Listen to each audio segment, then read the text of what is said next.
இங்கதான் இருக்கேன். கொஞ்ச நேரமாவது தூங்க விடுறியாக்கும்? உனக்கு என்னடா தூக்கம்? சூரியன் வரதுக்கு முன்னாடி எந்திரிச்சு பழகணும்டா, இல்ல தண்ணி எடுத்து மூஞ்சில ஊத்திடுவேன். சரி, கோவப்படாத, உடம்புக்கு ஒத்துக்காது. போய் கோழியை திறந்து விடு, மாட்டுக்கு தீனிய வை, ஆட்டை மேய்க்க போகணும், ரெடியாகு. போறேன். தினமும் பண்றது தானே, ஏதோ புதுசா பண்ற மாட்டேன்னு தான் சொல்லுறேன். எங்க அந்த கோழி? எது முட்டை வச்சிருக்கா? ஓடு இல்ல கத்தான, உனக்கு தீனி வைக்கிறதுக்கு தான் வரேன். அதுக்குள்ள உனக்கு என்ன அவசரம்? தாத்தா, ஆடு மேய்க்க போறேன். கஞ்சி ரெடி பண்ணிட்டியா? அட இருடா, இவனே கஞ்சி குடிக்காம தர போக மாட்டாரோ. இரு வரேன்.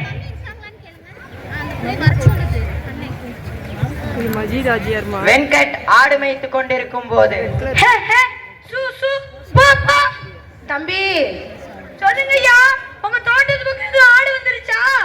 இல்லையே, நான் கவனமா தானே பார்த்துட்டு இருந்தேன். அது இல்லப்பா, படிக்க போகலையா? ஆடு மேய்ச்சிட்டு இருக்க. படிப்பா? எனக்கா? ஐயா, நீங்க எதுவும் நகைச்சுவை பண்ணலையே. உங்க வீடு எங்க இருக்கு? நான் வந்து பேசுறேன். பக்கத்தூர் பள்ளப்பட்டியில பள்ளிக்கூடம் ஆரம்பிச்சிருக்கோம், வா வந்து படி. நல்லா படி, அவங்க நல்லா படிக்க வைப்பாங்க, நல்லா பாத்துக்குவாங்க. நாளைக்கே நீ பெரிய ஆளாகி இந்த ஊரே உன்னை தலை நிமிர்ந்து பாக்குற மாதிரி இருப்ப.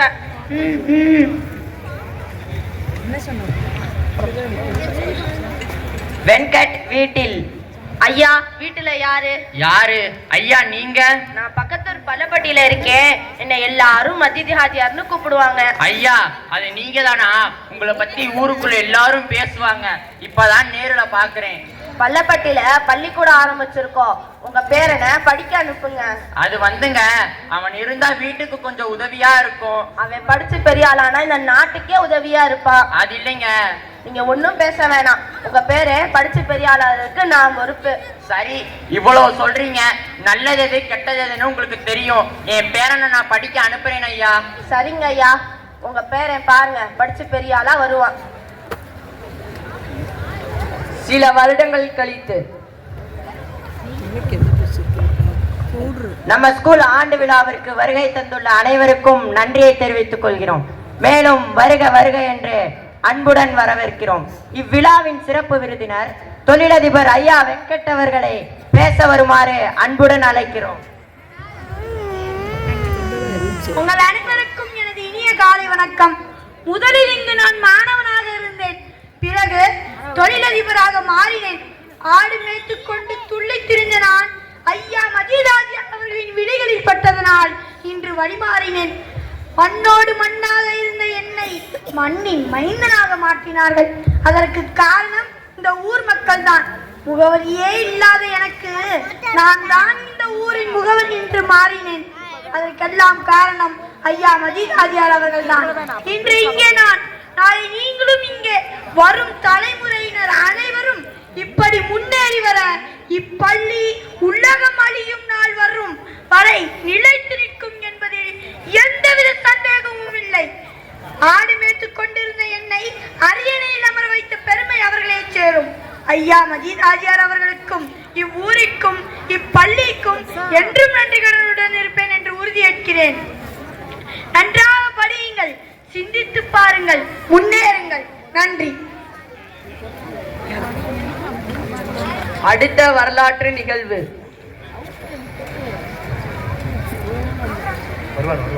இன்றே வரலாற்றில் பதிக்கப்படக்கூடிய நிகழ்வு. நமது ஊரும் பள்ளியும் மறக்க இயலாத நிகழ்வு. நம் பள்ளி மாணவர்கள் படித்து பயில்வர நூலகத்தை திறந்து வைக்க வந்திருக்கிறார். செய்தித்தாள்களில், நூல்களில், வானொலியில் பார்த்திருப்போம், கேட்டிருப்போம். ஆனால் இன்று நம் கண்களின் முன்னால் மாண்புமிகு தமிழக முதல்வர், கர்ம வீரர், படிக்காத மேதை, கருப்பு காந்தி ஐயா காமராசர் அவர்கள் கல்விக்காக எத்தனையோ நல திட்டங்கள் நடைமுறையில் இருக்கின்றன, இன்னமும் நடைமுறைக்கு வர இருக்கின்றன. எதிர்காலம் யாவும் செழித்து பூத்து குலுங்க இன்றைய சிந்தனையை விதைக்கும் ஐயா காமராசர் அவர்களை நூலகத்தை திறந்து வைத்து பேச வருமாறு அன்புடன் அழைக்கிறோம். நாடு பார்த்ததுண்டா, இந்த நாடு பார்த்ததுண்டா, நாடு பார்த்ததுண்டா, இந்த நாடு பார்த்ததுண்டா. தன் வீடு பார்க்காமல், வாழ்வு பார்க்காமல், இந்த நாடு முன்னேற நாடும் உழைத்தவனை நாடு பார்த்ததுண்டா இந்த நாடு பார்த்ததுண்டா நாடு பார்த்ததுண்டா இந்த நாடு பார்த்ததுண்டா.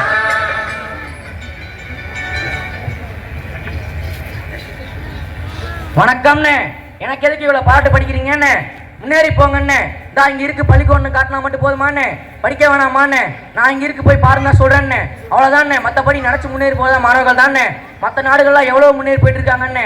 நாம போக வேணாமாண்ணே? நீங்க படிச்சாதான் நாடு முன்னேறி போகுண்ணே. படி, அதுக்கு வேணுங்கிறத அரசாங்கம் பார்த்துக்குண்ணே. நீ படிக்கிற உனக்கு சீருடை கொடுங்கண்ணே. சாப்பிட்டு படின்னு மதிய உணவு கொடுங்கண்ணே. ஓட்டு புத்தகங்கள் கொடுங்கண்ணே. படி, நல்லா படின்னு. என்ன சொல்றீங்க? படிப்பீங்களா? இப்ப கூட பாருங்க, நூலை திறந்து வைங்கன்னு. நூலை திறந்து வச்சிருக்காங்க. நூலகத்துல நிறைய புத்தகங்கள் இருக்குன்னு.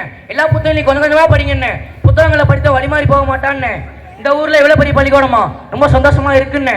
அது மட்டும் இல்லாம இங்க இருக்க நிறைய பேர்த்த மஜித் ஆஜர் ஐயாவில் படிக்க வைக்கிறான்னு கேள்விப்பட்டேன். ரொம்ப சந்தோஷமா இருக்குன்னு. இங்க படிச்ச மாணவர்களை இன்னைக்கு உலகமே சுத்தி வருவாங்கன்னு. தொழிலதிபராவோ அரசியல் துறையிலோ இல்ல அதிகாரிகளோ வருவாங்கன்னு சொல்ல முடியாது. அறிவியல் அறிஞர் கூட வரலாமுன்னு. சீனா சென்று கல்வியை தேடினாங்க. அதையும் தான் நீங்க படிச்ச மாணவர்கள் வரணும் வளரணும்னு. நன்றி. கொரோனாக்கு முன் பள்ளப்பட்டி மேல்நிலைப்பள்ளி. என்னப்பா யாசரு, உன் பையன் எங்க ஸ்கூல் பேக் மாட்டி நிக்கிறான்? அட ஆமா ஹுசேனே, அவன் பக்கத்தூர்ல படிக்கிறான். அதான் பஸ்ஸுக்காண்டி வெயிட் பண்றான். என்னப்பா சொல்ற? நம்ம ஊர்ல தான் பள்ளப்பட்டி மேல்நிலை பள்ளி இருக்கு. அதை விட்டுட்டு எங்க ஊரை தாண்டி அனுப்புற? இதான் பாட்டண்டு, நம்ம ஊர்ல படிக்க வைக்காம பக்கத்தூர்ல பஸ் ஏறி போய் படிக்கிறதா கெத்து. உன் மகன் எங்க படிக்கிறேன்னு கேட்டா காலரை தூக்கி விட்டு சொல்லுவேன்ல. என்னமோ யாசரு, நீ புடிச்ச முயலுக்கு 3 காது இந்த மாதிரி பேசுற. இங்க சொல்லித்தரதான் அங்கேயும் சொல்லித்தர போறாங்க. உனக்கு என்னப்பா பணம் இருக்கு? நீ இங்க என்ன அமெரிக்கால கூட ஸ்கூல் சேர்த்துவ. யாருக்கோ வயிறு மாதிரியே இருக்கு மச்சான் உனக்கா? அட போப்பா, இந்த கூட இருக்கிறவனுங்க எல்லாம் இப்படிதான். நல்லா இருக்கணும், ஆனா அவங்களுக்கு கீழே தான் நல்லா இருக்கணும். அவங்க சொல்றதான் கேட்கணும்னு நினைப்பாங்க. கொரோனாக்கு பின் பள்ளப்பட்டி மேல்நிலைப்பள்ளி. காலம் கடக்குது, கொரோனா பிறக்குது, வாழ்க்கை மாறுது. ஹுசேனே எப்படி இருக்க? கொரோனா வந்துச்சு, பொருளாதாரம் எல்லாம் சரிஞ்சு போச்சுப்பா. என்னமோ என் பையன் நல்லா படிக்கிறான். அப்புறம் நீ எப்படி இருக்க? எல்லாம் சரி கட்டினே, ஆனா பையன் படிப்பு மட்டும். என்னப்பா ஆச்சு இழுக்குற? பீஸ் கட்டியே ஆனு சொல்றாங்க, இல்லனா வெளியே நிக்க வைப்பாங்களாம். நீ உள்ளூர் வாசியா இருக்க, பள்ளப்பட்டி மேல்நிலை பள்ளி இத கூட பண்ணாதா என்ன? அது இல்லப்பா, பள்ளப்பட்டி மேல்நிலை பள்ளியில இந்த மாதிரி நிறைய பேர் சேர்த்திருக்காங்கன்னு சொன்னாங்க. இடம் கிடைக்குமா? அங்க எப்பவுமே இப்படிதான்ப்பா, ஏகப்பட்ட பேர் வருவாங்க. கிளாஸ் ரூம் நிறைஞ்சு வழியிற அளவுக்கு குழந்தைகளை சேர்க்க வேண்டிய சூழ்நிலை. நம்ம கேட்டு பார்ப்போம். எங்க சுத்தினாலும் நம்ம ஊர் நம்ம பள்ளிக்கூடம் தான்ப்பா நமக்கு கை கொடுக்கும். தனியார், இங்கு தனியார், எல்லாரும் சமம், எல்லாருக்கும் எல்லாமும் என்ற கருத்தியலை கொண்டதே நம் பள்ளப்பட்டி மேல்நிலைப்பள்ளி. எங்களை இன்னும் மரத்தடி பள்ளி மாணவர்கள் என நினைத்துக் கொண்டிருக்கிறீர்கள். நாங்கள் அறைக்குள் சென்று அரை நூற்றாண்டுகள் ஆகிவிட்டது. மரத்தடி பள்ளி ஒன்றும் அவ்வளவு மோசமானது அல்ல. ஏன், இன்று பெரிய பெரிய கட்டிடப் பள்ளிகளுக்குள் இருக்கும் ஆசிரியர்கள் முதல் உலகெங்கும் இருக்கும் அறிஞர்கள் வரை மரத்தடி பள்ளியில் படித்தவர்கள் தானே. மற்ற பள்ளிகள் அடைந்திருக்கும் அத்தனை பரிமாண வளர்ச்சியையும் எங்கள் பள்ளப்பட்டி மேல்நிலை பள்ளி அடைந்திருக்கிறது. வேகத்தில் முன்பின் இருக்கலாம், ஆனால் விவேகத்தில் எந்த தோய்வும் இல்லை. சமகாலத்தில் விருட்சத்திற்கும் விளத்திற்கும் இத்தனை மதிப்பு இருக்கும் என்றால் அதன் விதைக்கு எத்தனை மதிப்பு இருக்கும்? எனவே எனது அருமை மாணவர்களே, உங்கள் பள்ளப்பட்டி மேல்நிலை பள்ளி உங்களது அடையாளம். நன்றி.